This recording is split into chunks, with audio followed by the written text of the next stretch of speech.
जय हिंद दोस्तों। स्वागत है आपका हमारे आरजे ग्लोबल स्टडी में। आइए दोस्तों, आज समझते हैं वर्ग दसम के सब्जेक्ट बायोलॉजी का तीसरा चैप्टर परिवहन। दोस्तों, इस पूरे चैप्टर में पौधों में परिवहन और जंतुओं में परिवहन का चर्चा है। मैं इस टॉपिक पे बहुत ही सुंदर तरीके से वीडियो बना दिया हूँ। अगर आपको आवश्यकता है तो आप वीडियो जाके देख सकते हैं। 2 भाग में वीडियो अपलोड है। इसका ऑब्जेक्टिव एक ही वीडियो में आपको देखने को मिलेगा। तो दोस्तों, पहला क्वेश्चन है, पौधों में खाद्य पदार्थों का परिवहन निम्नलिखित में किसके द्वारा होता है। दोस्तों याद रखिएगा, जैलम जो होता है वह जल का परिवहन करता है। फ्लोएम जो होता है वह खाद्य पदार्थों का परिवहन करता है। कोशिका झिल्ली नहीं होगा, कॉर्टेक्स नहीं होगा। दोस्तों याद रखिएगा, इसका आंसर होगा ऑप्शन ख।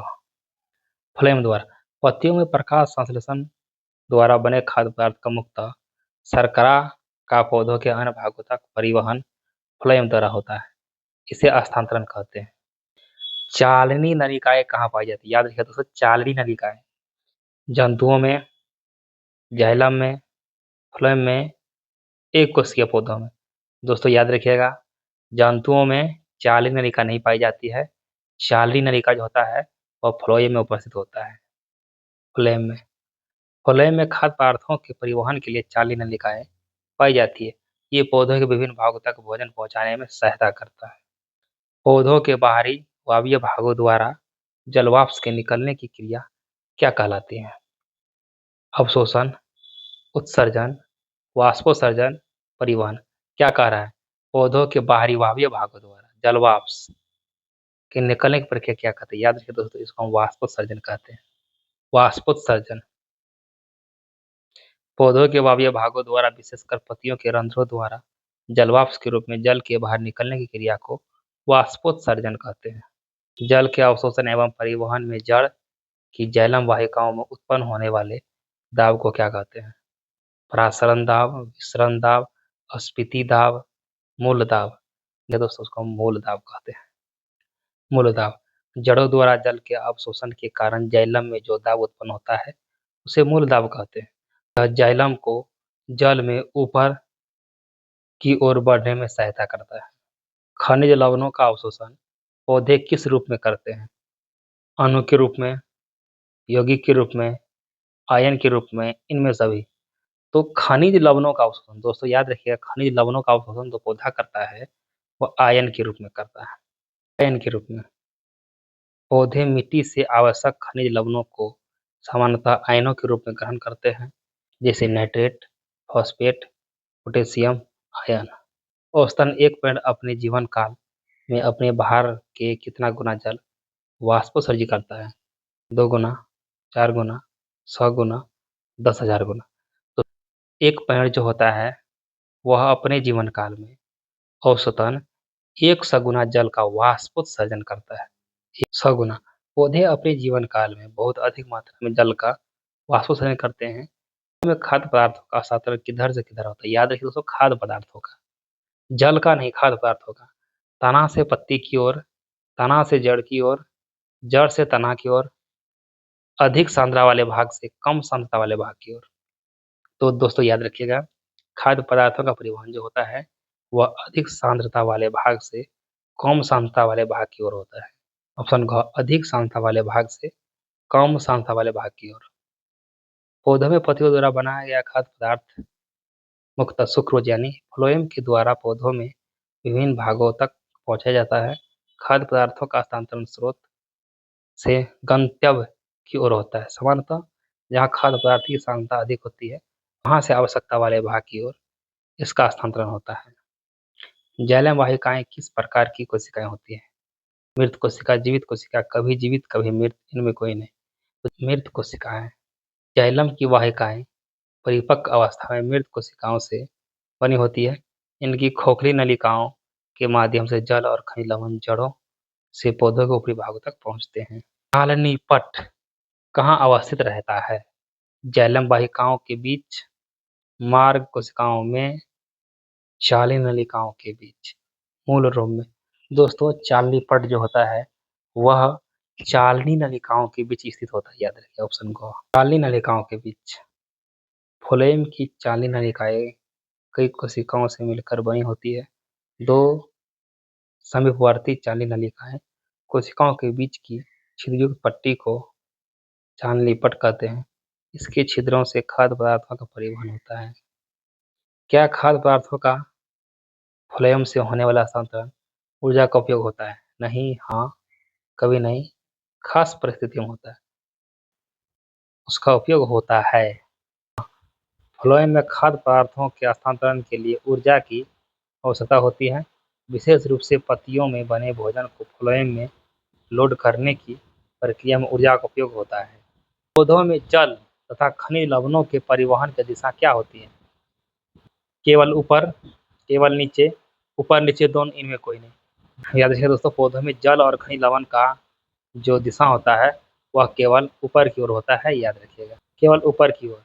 जाइलम द्वारा जल और खनिज लवणों का परिवहन मुख्यतः जड़ों से तने और पत्तियों की ओर ऊपर की ओर यानी ऊपर की दिशा में होता है, इसलिए इसे एक दिशीय परिवहन कहा जाता है। रक्त क्या है यानी ब्लड क्या है? तरल संयोजी ऊतक, वास्तविक संयोजी ऊतक, कंकाल ऊतक, एपिडर्म ऊतक। दोस्तों, रक्त के बारे में बहुत ही अच्छे तरीका से वीडियो में बताया गया है, आप जाके देख सकते हैं। दोस्तों याद रखिए, रक्त जो होता है वह एक तरल संयोजी ऊतक होता है। तरल संयोजी ऊतक, रक्त को तरल संयोजी ऊतक कहा जाता है क्योंकि यह शरीर के विभिन्न भागों को जोड़ने और पदार्थों के परिवहन का मुख्य कार्य करता है। यह ऑक्सीजन, पोषक पदार्थ, हार्मोन तथा अवशिष्ट पदार्थों के परिवहन में सहायता करता है। रक्त प्लाज्मा में निम्नलिखित में किसकी मात्रा सबसे अधिक होती है? प्रोटीन की, अकार्बनिक लवण की, ग्लूकोज एवं वसा की, जल की। याद रखिए दोस्तों, अगर आपका शरीर से अगर ब्लड निकाला जाएगा तो उसमें अधिक मात्रा जल की होती है। याद रखिएगा, टोटल ब्लड ही नहीं निकलेगा। कि रक्त प्लाज्मा का सबसे बड़ा भाग जल होता है। इसमें प्रोटीन, खनिज लवण, पोषक पदार्थ, हार्मोन आदि भी घुले रहते हैं। सीरम क्या कहलाता है? दोस्तों, ऑप्शन क है फाइब्रिनोजन सहित प्लाज्मा, फाइब्रिनोजन रहित प्लाज्मा, प्रोथ्रोम्बिन रहित प्लाज्मा, प्रोथ्रोम्बिन सहित प्लाज्मा। याद रखिएगा दोस्तों, फर्क है सहित, रहित, सहित और रहित में। दोस्तों याद रखिएगा, सीरम जो होता है वो ऑप्शन ख फाइब्रिनोजन रहित प्लाज्मा होता है। फाइब्रिनोजन रहित प्लाज्मा रक्त के थक्के बनाने के बाद बचा हुआ तरल भाग सीरम कहलाता है। इसमें फाइब्रिनोजन नहीं होता है, इसलिए इसे फाइब्रिनोजन रहित प्लाज्मा कहते हैं। निम्नलिखित में कौन हृदय गति के दौरान हृदय और पेरिकार्डियल झिल्ली के बीच होने वाले संभावित घर्षण से बचाता है? पेरिकार्डियल गुहा, पेरिकार्डियम, पेरिकार्डियल द्रव, कार्डियल पेशी। दोस्तों याद रखिएगा, जो हृदय गति जो करता है यानी पंप जो करता है, तो वह हृदय ऊपर नीचे होते रहता है। उस घर्षण को जो महसूस नहीं होने देता है, वह द्रव का नाम है पेरिकार्डियल द्रव। पेरिकार्डियल द्रव, हृदय के चारों ओर पेरिकार्डियल नामक झिल्ली होती है।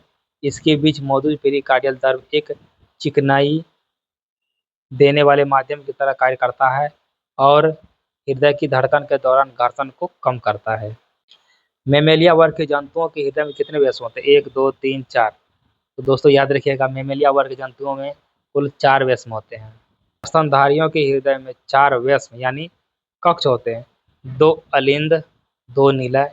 इससे ऑक्सीजन युक्त और ऑक्सीजन रहित रक्त अलग अलग रहता है। दोस्तों इस 4 व्यस्मों को हमने AI इमेज से इतना सुंदर तरीके से बताया हुआ है, आप पूरी तरह से स्पष्ट समझ जाएंगे। आप वीडियो जाके देख सकते हैं, दूसरा भाग में जंतुओं परिवहन का वीडियो अपलोड है। इनमें किसकी दीवार सबसे मोटी होती है?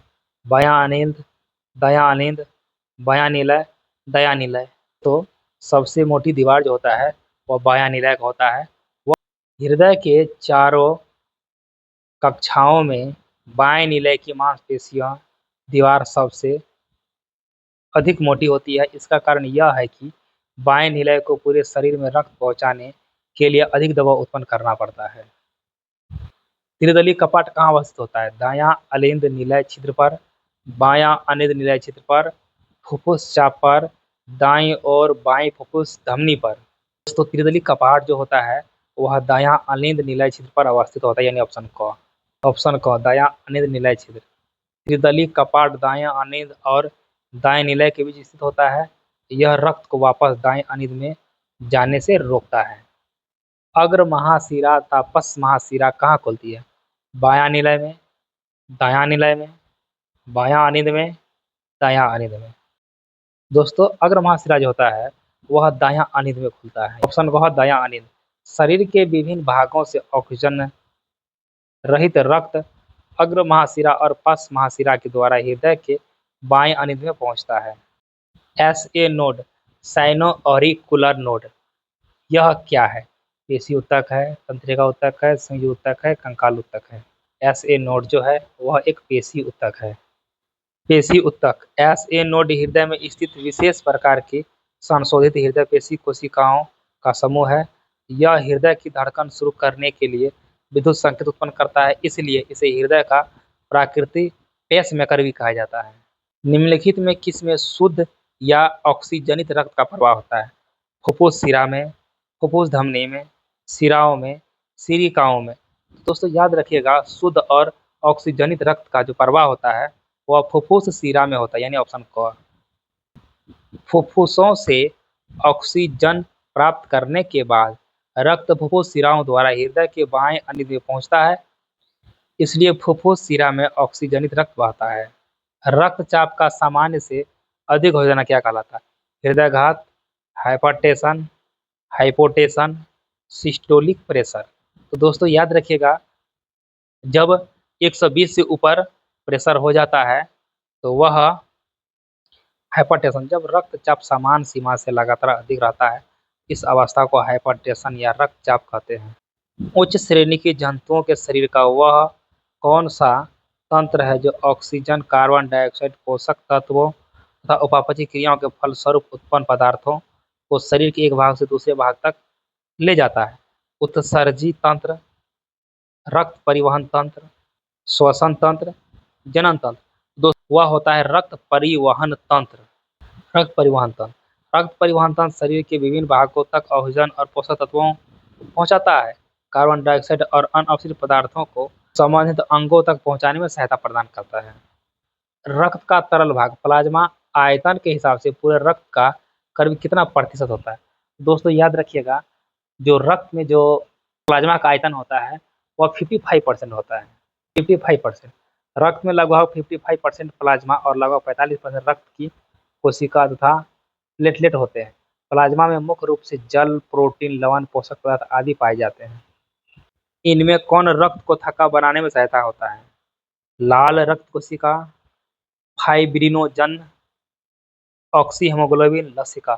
तो दोस्तों अगर आपका शरीर कहीं कट गया है तो फाइब्रिनोजन, फाइब्रिनोजन, फाइब्रिनोजन, फाइब्रिनोजन रक्त प्लाज्मा में पाया जाने वाला एक प्रोटीन है।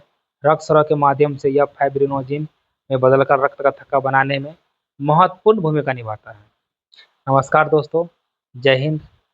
आज का टॉपिक यही समाप्त होता है। मिलते हैं अगले नए टॉपिक के साथ।